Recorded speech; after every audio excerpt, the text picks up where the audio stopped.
Hello friends, எல்லோரும் எப்படி இருக்கீங்க? நல்லா இருக்கீங்க நம்புகிறேன்.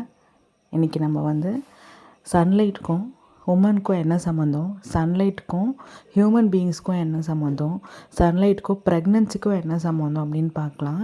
நான் முன்னாடி வீடியோஸில் கூட நிறைய தடவை சொல்லியிருப்பேன், நேச்சுரை நம்புங்க, நேச்சுரல் நம்மளை கண்டிப்பாக ஹீல் பண்ணும் அப்படின்னு நான் நிறைய தடவை சொல்லியிருப்பேன். உங்களுக்கு நேச்சர் டெஃபினட்டாக அவங்கள ஹீல் பண்ணும். அந்த நேச்சரில் ஒரு இம்பார்ட்டண்ட் ரோல் ப்ளே பண்ணுறது தான் sunlight. Both men and women ஃபெர்டிலிட்டியை பயங்கரமாக இம்ப்ரூவ் பண்ணுது. நம்மளோட இம்யூனிட்டியை மெயினாக அதிகமாக இம்ப்ரூவ் பண்ணுது. சன்லைட்டில் ப்ரெக்னன்சி மட்டும் இல்லை, எல்லா விதமான ஒரு நோய்களுக்குமே அது ஒரு தீர்வாக இருக்குது. நீங்கள் வேணால் அதை ட்ரை பண்ணி பாருங்கள், உங்களுக்கு டெஃபினட்டாக ரிசல்ட் இருக்கும். எப்படியெல்லாம் இம்ப்ரூவ் பண்ணுதுன்னு பார்த்தீங்கன்னா, நம்ம சன்லைட்டில் இருக்கிறது மூலயமா நம்மளுக்கு விட்டமின் டி அண்ட் மெலோட்டினின் லெவல்ஸ் கிடைக்குது. விட்டமின் டியால் நம்மளோட ஈஸ்ட்ரஜன், ப்ரொகெஸ்ட்ரான் போன்ற உமனுக்கு இருக்கிற நம்மளோட ஹார்மோன்ஸ் நல்ல இம்ப்ரூவ் ஆகுது. நல்ல இம்ப்ரூவ் ஆகி நல்ல ஈஸ்ட்ரஜன் அண்ட் ப்ரொகெஸ்ட்ரான் ஃப்ளோ இருக்கும்போது நம்மளுக்கு நல்ல பிளட் சர்க்குலேஷன் இருக்குது. ஓவிலேஷன் டெஃபினட்டாக இம்ப்ரூவ் ஆகுது. அதே மாதிரி ஜென்ஸில் பார்க்கும்போது டெஸ்டோஸ்டீரான் அப்படிங்க அவங்களோட ஹார்மோன்ஸும் நல்லா இம்ப்ரூவ் ஆகுது. நல்ல ஸ்பெர்ம் ஹெல்த்தும் இம்ப்ரூவ் ஆகுது விட்டமின் டியால். அதே மாதிரி மெலட்டோனின் என்ன பண்ணுது அப்படின்னு சொன்னால், நம்மளோட உமனோட ரீப்ரொடக்டிவ் சைக்கிளை கரெக்டாக ரெகுலேட் பண்ணி நம்மளுக்கு மாதம் பீரியட் வரத்துக்கு அந்த ஒரு தூண்டுதலாகவும் அது இருக்குது. நிறைய ஸ்டடீஸில் சொல்லியிருக்காங்க, உமன் எந்த அளவுக்கு சன்னுக்கு எக்ஸ்போஷர் ஆகிறாங்களோ அவங்க இன்னும் ப்ரெக்னென்ட் ஆகிற சான்ஸ் நிறைய இருக்குது. ப்ரெக்னன்சியும் அவங்களுக்கு ஈஸியாக கிடைக்குது அப்படின்னு சொல்கிறாங்க. எல்லாருமே சன்லைட்டில் தான் இருக்காங்களா, அவங்கள மட்டும்தான் ப்ரெக்னென்ட் ஆகுறாங்களா அப்படின்னு நீங்கள் கேட்கலாம். ஆனால் அப்படி இல்லை, நம்ம ட்ரை பண்ணுறோம் அப்படின்னு சொல்லும்போது நம்ம நேச்சரால் இதையும் நம்ம பண்ணிக்கிட்டோன்னா நம்ம இன்னும் ஈஸியாக கன்சீவ் ஆகலாம் அப்படின்றது ஒன்று தான். அதே மாதிரி விட்டமின் டி நம்ம சன்லைட்டில் மட்டும்தான் இருக்கா, நான் சன்லைட்டில் இருந்து மட்டும்தான் எடுக்க முடியுமானா, மேக்ஸிமம் ஆஃப் விட்டமின் டி சன்லைட்லேருந்து கிடைக்குது. ப்ளஸ் நம்ம மில்க்கு, ஆரஞ்சு, சால்மன் ஃபிஷ், மஷ்ரூமில் இருக்குது, நிறைய மீட்டில் இருக்குது, எக்கில் இருக்குது. அதனால தான் சொல்லுவாங்க நாட்டுக்கோழி சாப்பிடுங்க, நாட்டு முட்டை சாப்பிடுங்க. ஏன் சொல்கிறாங்கன்னா, நாட்டுக்கோழி என்ன ஆகுதுன்னா நல்ல வெயிலில் சுற்றுது, வெயிலில் இருக்க நல்ல விட்டமின் டி அப்சர்வ் பண்ணிக்குது. ஸோ அந்த நாட்டு முட்டையும் நாட்டுக்கோழியும் சாப்பிடும்போது நம்மளுக்கும் அது கிடைக்குது அப்படின்னு சொல்கிறாங்க.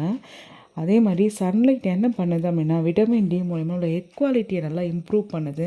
ஈவன் ஐவிஎஃப் பண்ணுறாங்க இல்லையா, அவங்களுக்கே அந்த இம்ப்ளான்டேஷனுக்குன்னு ஒரு டைம் இருக்கும். அவங்களுக்கு தெரியாது, நம்ம ஐவிஎஃப் பண்ணிட்டு வந்துடுவோம், வந்த பிறகு பாப்பா நிற்குமா நிற்காதான்றது நம்மளுக்கு தெரியாது. அப்போ நம்ம என்ன பண்ணுவோம் அப்படின்னு சொன்னால், சில விஷயங்களை ஃபாலோ பண்ணணும் அப்படின்னு நினைப்போம். அதில் மெடிடேஷன் ஃபஸ்ட்டு ப்ளே பண்ணணும். இந்த மெடிடேஷன் நம்ம சன்லைட் கீழே இருந்து ப்ளே பண்ணும்போது இன்னும் அதிகமான ப்ரெக்னென்ட் ஆகிறதுக்கு சான்ஸ் இருக்குது அப்படின்னு சொல்கிறாங்க. இல்லை எனக்கு டைமே இல்லை, நான் எப்படி தான் சன்லைட்டில் எனக்கு டைமே இருக்க மாட்டேங்குது சன்லைட்டில் இருக்கிறதுக்கு அப்படின்னு சொன்னீங்கன்னா, நீங்கள் காலையில் கிளம்பும்போது கேபுக்கு வெயிட் பண்ணுவீங்க, இல்லை ட்ரெயினில் போவீங்க, இல்லை பஸ்ஸில் போவீங்க. அப்போ நம்ம எங்கெல்லாம் நிழல் இருக்கோ அங்கெல்லாம் தேடி தேடி உக்காந்துருவோம். அப்படி இல்லாமல் எங்கே வெயில் இருக்கோ அங்கே போய் நிற்போம். அப்போ அது மூலியமாகவும் நம்மளுக்கு கிடைக்க வாய்ப்பு இருக்குது.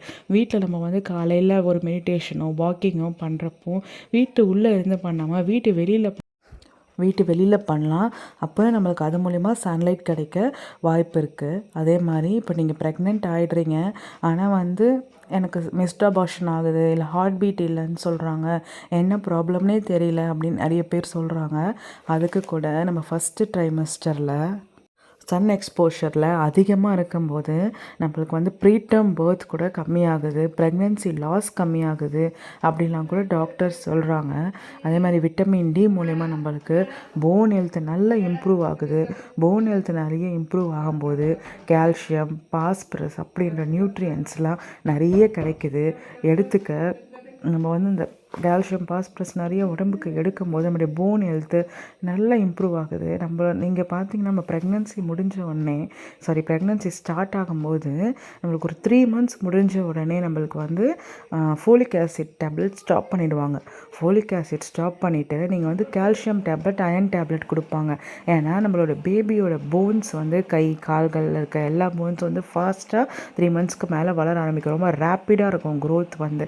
அப்போது நம்மளுக்கு நிறைய கால்சியம் தேவைப்படும். அப்படின்றதால தான் வந்து நம்மளுக்கு டேப்லெட்ஸ் கொடுக்குறாங்க. நம்ம டேப்லெட்ஸ் மூலிமா எடுத்துக்கிறது ஓகே தான். ஆனால் இயற்கையாக கிடைக்கிற ஒரு விஷயத்துலேருந்து எடுக்கும்போது இன்னும் பேபி எந்த அளவுக்கு ஒரு ஸ்ட்ரென்த்தான ஒரு போன்ஸ் பேபிக்கு கிடைக்கும் அப்படின்னு பாருங்கள். அதே மாதிரி பேபியோட டீத்துக்கும் ரொம்ப யூஸ்ஃபுல்லாக இருக்கும். வெயிட் லாஸ்க்கு சன்லைட் வந்து ரொம்ப யூஸ்ஃபுல்லாக இருக்குது அப்படின்னு சொல்கிறாங்க. ஏன்னா சன்லைட் வந்து செரட்டோனின் அப்படின்ற வந்து ஒரு கெமிக்கலை ப்ரொடியூஸ் பண்ண நம்ம உடம்புல. அது என்ன நம்மளுக்கு நிறைய எனர்ஜி கொடுக்குது, பிரெயினை காம் பண்ணிக்குது, நம்மளை பாசிட்டிவாக ஃபோக்கஸ்டாக வச்சுக்க ரொம்ப ரொம்ப யூஸ்ஃபுல்லாக இருக்குது. நம்மளுக்கு எனர்ஜி இருந்தாலே போதும், நம்ம எல்லா ஒர்க் அவுட்டும் பண்ணலாம். பிரெயின் காமாக இருந்தால் போதும், ஸ்ட்ரெஸ்ஸே இருக்காது. பாசிட்டிவ் அண்ட் ஃபோக்கஸ்டாக இருந்தால் நம்ம என்ன நினைக்கிறோமோ அது நடக்கும். ஸோ இவ்வளோ விஷயத்த சன்லைட் கொடுக்கும்போது நம்ம ஏன் வந்து அதை வந்து யூஸ் பண்ணாமல் வீட்லேயே இருக்கணும், இல்லை கேபில் உட்காந்துக்கணும், இல்லை ஆஃபீஸ் உள்ளே இருக்கணும். எப்போல்லாம் டைம் கிடைக்குதோ அப்போல்லாம் நம்ம சன்லைட் வெளியில் யூஸ் பண்ணிப்போம். மெயினாக வந்து டைமிங் கேட்பீங்க, எந்த டைமுக்கு இருக்கணும் அப்படின்னு சொல்லிட்டு. நீங்கள் 7 o'clock 6 o'clockலாம் பார்த்திங்கன்னா அந்தளவுக்கு சன்லைட் இருக்குமான்னு எனக்கு தெரியல. இருந்தாலும் டாக்டர்ஸ் வந்து என்ன சொல்கிறாங்கன்னா ஒரு 8:30க்கு மேலே நீங்கள் சன்லைட்டில் இருங்க. 8:30க்கு மேலே தான் வந்து நல்லா விட்டமின் டி கிடைக்குது அப்படின்னு சொல்கிறாங்க. முடிஞ்ச அளவு காலையில் 8:30 to 9க்குள்ளே ஒரு 1/2 hour சன்லைட்டில் ஸ்பெண்ட் பண்ணுங்கள். ப்ரெக்னென்சிக்கு மட்டும் நான் சொல்லலை, எல்லா விதமான ஒரு நம்மக்கிட்ட இருக்க சின்ன சின்ன நோய்களுக்குமே அது வந்து ஒரு பெரிய தீர்வாக இருக்கும். நான் பர்சனலாக எக்ஸ்பீரியன்ஸ் பண்ணியிருக்கேன். என்னுடைய ப்ரெக்னென்சியும் சரி, எனக்கு ஆஃப்டர் ப்ரெக்னென்சியும் சரி, பிஃபோர் ப்ரெக்னென்சியும் சரி, நான் ட்ரை பண்ணிகிட்டு இருக்கும்போதும் சரி, எனக்கு சன்லைட் வந்து ரொம்ப யூஸ்ஃபுல்லாக இருந்திருக்கு. நான் வந்து சும்மா தான் அதை ஸ்டார்ட் பண்ணேன். ஆனால் ஒன்ஸ் ஸ்டார்ட் பண்ணதுக்கப்புறமா என் பாடி வந்து அதுக்கு நல்லா வந்து ரெஸ்பாண்ட் ஆகுது அப்படின்றத நான் உணர்ந்தேன்.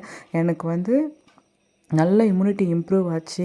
எனக்கு அடிக்கடி இருந்த அலர்ஜி பிரச்சனை, சைனஸ், தொம்பல் வர பிரச்சனை எல்லாமே சரியாச்சு.